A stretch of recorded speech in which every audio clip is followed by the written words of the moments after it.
Here's an example.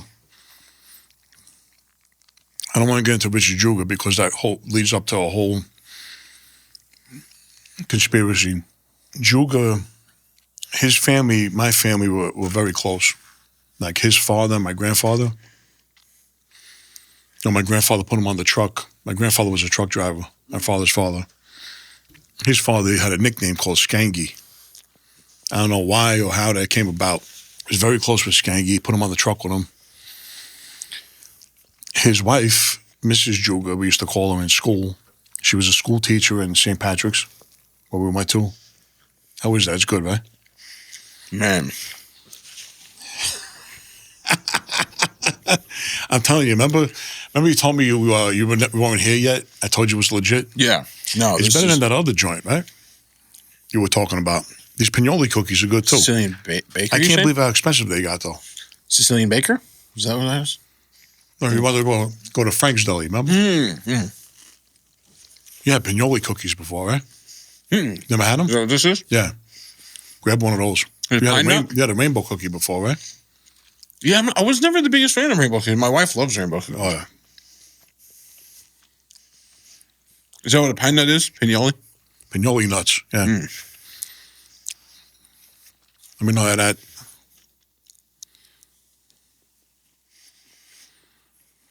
Get out of here. What? It's legit, too. It's got the almond in there, the marzipan. Yeah. Yeah, the almond paste, and then you get the Pignoli nuts. They do it right. Wow. That's really good, man. Maybe I will get into it. Skangy, very close to my grandfather. All my grandfather's sons. My grandfather has 6 sons. One of them is my father, right? 6 boys. They knew, the Gioias knew the Gioias like this. Like my uncles grew up with Richie Gioia. Richie Gioia grew up with them. Like we know, our families know each other. Gioias lived on Elizabeth Street between Broome and Grand. And my family lived on Mulberry between Kenmare and Broome Street, right across from Cafe Roma. Now, what city is this considered? Lower East Side of Manhattan, Little Italy. Okay, Little Italy. Got it. There was a tragedy that happened with DiNapoli and his family. She had a nephew. Her brother's sons, I don't know exactly their last name, but people from the neighborhood that watch this don't know who I'm talking about. I'm sure I'll get corrected. It was Patchy and Jerry. We nicknamed them in the neighborhood Patchy the Greaseball. Now, that's out of love. It's not out of anything derogatory. You know, anybody that was from Italy, that was born in Italy, that came here, we used to call them greaseballs. And they used to call us Medican and who knows what else behind our back. Well, Joey Mangione told you the same thing, right? It's for the Americans. Yeah. Well, I think it was one of his GMs. It was like he's a really cool guy. But he was telling me that he goes in there and he plays this stuff up for the Medigans. There you go. Yeah. They don't look at us as the Italians that are born in Italy. They don't look at the Italian Americans that were born here as Italian. They look at us more like Americans, which is derogatory, you know? Patchy was a good, solid kid. I don't want to say a kid, he's older than me, if he was alive today. Tough guy, just loved by everybody. Good heart. Just, nobody disliked Patchy. Patchy was loved. His brother Jerry too. But Jerry, they kind of left alone. I think Jerry had an accident where it made him a little disabled. I don't know exactly what happened. Something happened to his head or something where it paralyzed, like he was semi-paralyzed on one side of his body. So he would walk like, not, you know, I mean, you could tell he had like a disability, but it wasn't like, you know, a major thing. Patchy developed, like I said, Patchy had his own corner for fireworks. Patchy was a moneymaker. Patchy was a street kid. You know, he was a street guy, he was a tough guy. Matter of fact, one of the families wanted to propose him for membership, and he turned it down. The Gambino family, they came and they wanted to straighten him out, as you would say. He felt like he didn't need it. He really didn't need it. So Patchy develops a drug problem. And that time in the neighborhood, everybody was partying. You know, drinking, blowing coke, staying out 2-3 days at a time. And some guys took it too far. Well, Patchy develops a habit. There's a guy that lived on Mott Street between Grand and Broome. Hang on. Between Grand and Broome. On Mott Street. His name was Joe Benanti. Now, Joe Benanti was a little bit older. I don't know too much about Joe Benanti, but Joe Benanti was he was a dealer. He used to deal heroin and push packages, whatever he did. So I guess what the story was that he gave Patchy some dope or whatever he gave him. Patchy went and used it and OD'd. He died. And I got to say, I've been to a lot of funerals. This was one of the worst ones I've been to. I mean, you talk about people trying to jump in the casket, and I mean, it was bad. Because Patchy was a young kid, good looking, everything going for him, great family, the whole thing. This was like a shocker. That was a big loss for Anna, the family, the brother. I think it was a nephew, it was her brother's son. How old was he when this happened? I want to say, I'm guessing early 30s. Young kid. Wasn't supposed to die. So now word gets around the neighborhood that Joe Benanti sold him the goods that killed him. Oh, man. You understand? Yeah. Because he's the last one. Yeah. Maybe he did, maybe he didn't. It's hard for me to believe that he intentionally did it. Yeah, no. I don't think Joe Benanti said, oh, I got a shot to kill Patchy. Let me give him this. Yeah. That's not the case. I think what had happened was he just happened to be the last guy to sell him something. He was going to get it from somewhere else, you know, because he was a drug addict, right? Right. So he had an addiction. It was just the last person that sold him the package was Joe Benanti. So word gets around that Joe Benanti's the last one who sold him the package. That's how he died, you know. So Richie Guiga, oh, there he is. I tell you, these guys over here are quick, huh? Yeah. So this is the Guiga I'm talking about. Wow. His father was Skangy. His mother was Maria Guiga. Roseanne Guiga. I think Roseanne. His mother was a school teacher at St. Patrick's. I know the whole family. I mean, like he knew my whole family. Our families knew each other. Very close. Well, now, follow what I'm saying now. He married into Anna Napoli's family. He married Anna Napoli's daughter. And Fontana married the other daughter. So he's Anna Napoli's son-in-law, which technically makes him cousins with Patchy. You follow what I'm saying? 100%. Okay. Now, Guiga was a ballsy kid. He was a known tough kid from the neighborhood with balls. Like, you know, he'll fight you. He was good with his hands. He'll shoot you. You know, he was a tough kid from the neighborhood. One of the toughest kids that came out of my neighborhood was Richie Guiga. One of them. Not the only one. There was a lot of them, but he was one of them. So Guiga gets word that the last package Benanti sold him, right? So he calls up Joe Benanti on the phone, calls him up and says, hey, come down, I want to talk to you. Well, let me stop. Before that, he was called in by Curly Russo. Anthony Curly, it was his nickname, Russo. Now, Anthony Curly Russo was a main guy with the Lucchese family. Anthony Curly Russo was my grandfather, Fatty. So you might as well pull up his brother, who was my grandfather, Fatty Russo. Joe Fatty Russo. Anthony Russo used to hang out with Gios. So the two guys he used to hang out with was Joe Zito, who I talk about Joe the Butcher. That's my grandfather. Oh, wow. He married so now it's not my biological grandfather, but if you ask me who's my grandfather, it's my grandfather. Because he raised my mother. My mother's biological father didn't raise her. He did. Got it. But he died on my birthday. Oh, shit. I was 8 years old when he died. Yeah, I was like his number one. He took me everywhere. He used to pull me out of school, take me to Florida. My mother used to be like, hey, you can't keep pulling him out like this. He's going to get kicked out. He'd have me on the bed counting out like $1 million. I didn't even know how to count. He was a big drug dealer, you know?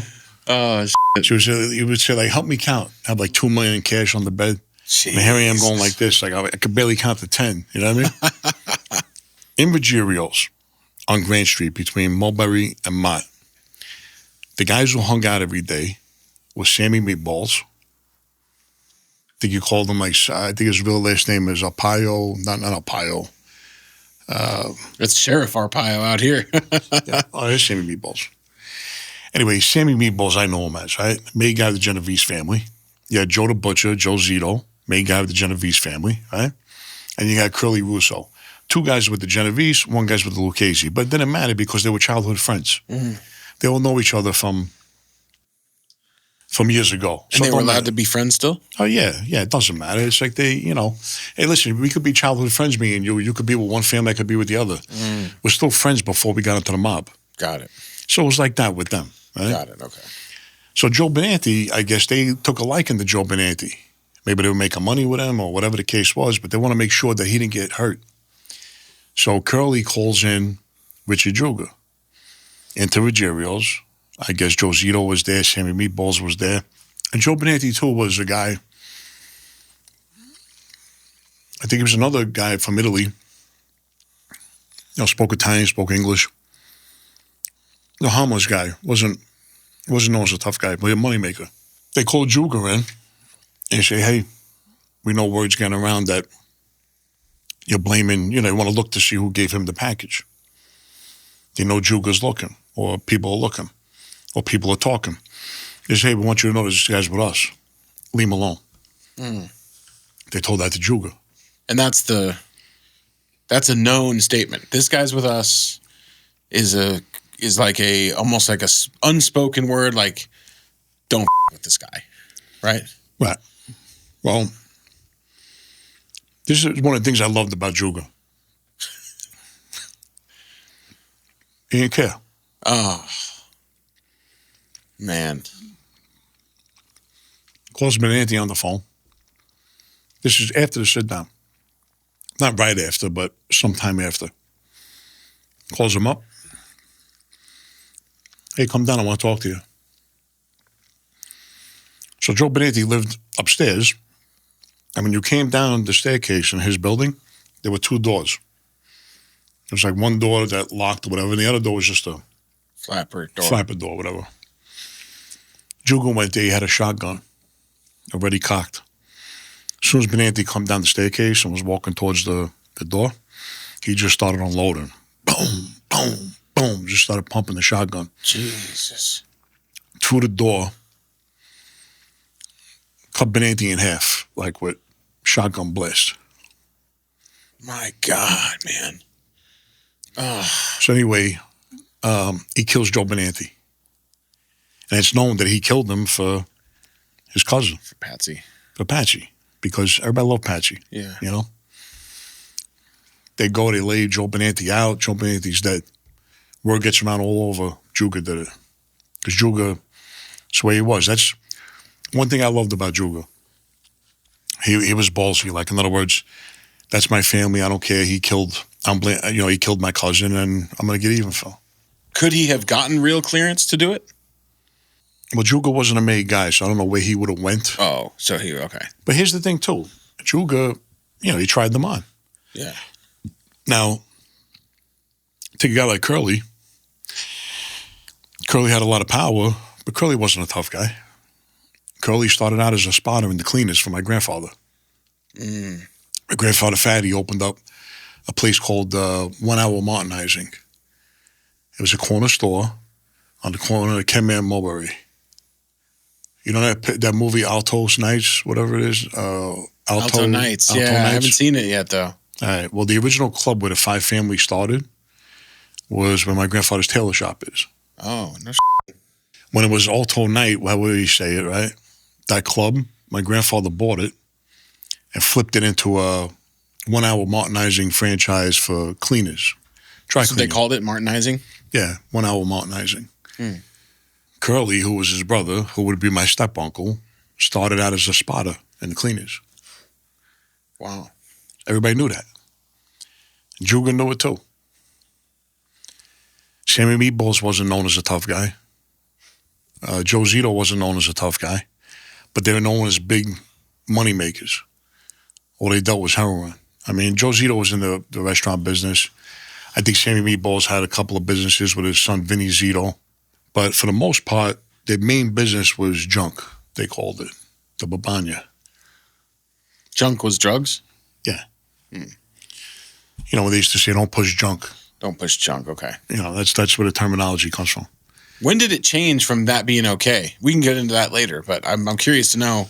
That was before my time. I don't think it was ever okay. I think it was okay until they said stop it. Okay. I think in the early on, the 20s, 30s, 40s, 50s, it was okay. And then when they started giving out all these big bids and time and all this other stuff, they just said no more drugs. Yeah, because in like Boardwalk Empire, it was all alcohol. And then the guys that did that, they were like, no, you shouldn't do that, the drug stuff. Yeah, because of the sentences that were given out. But, you know, guys still did it on the low, you know, underground because there was just too much money involved. You know, you just couldn't get caught doing it. You weren't supposed to be doing it. You're supposed to get killed for it. But a lot of guys, you know, don't do what I do what I say. Juga knew. He knew that the three guys that called him in and the main guy that called him in, Curly. Yeah. He knew they weren't like... Gonna press the issue? Yeah, like in other words, here's the difference. Let's take, I don't know any of the gangsters that you heard of, but let's say it wasn't like a gas pipe telling him, hey, leave that kid alone, he's with me. Like Al Capone or something like that. So, whatever you read, right? Right. It wasn't like that. It was guys that I think Juga knew, this guy ain't got to do shit. This guy ain't got to do nothing. He's hiding behind the button. He's hiding behind the badge. He just wants me to respect the badge. Yeah. You know? So Juga didn't give a f. He went down, he killed him, got even for Patchy, and that was that.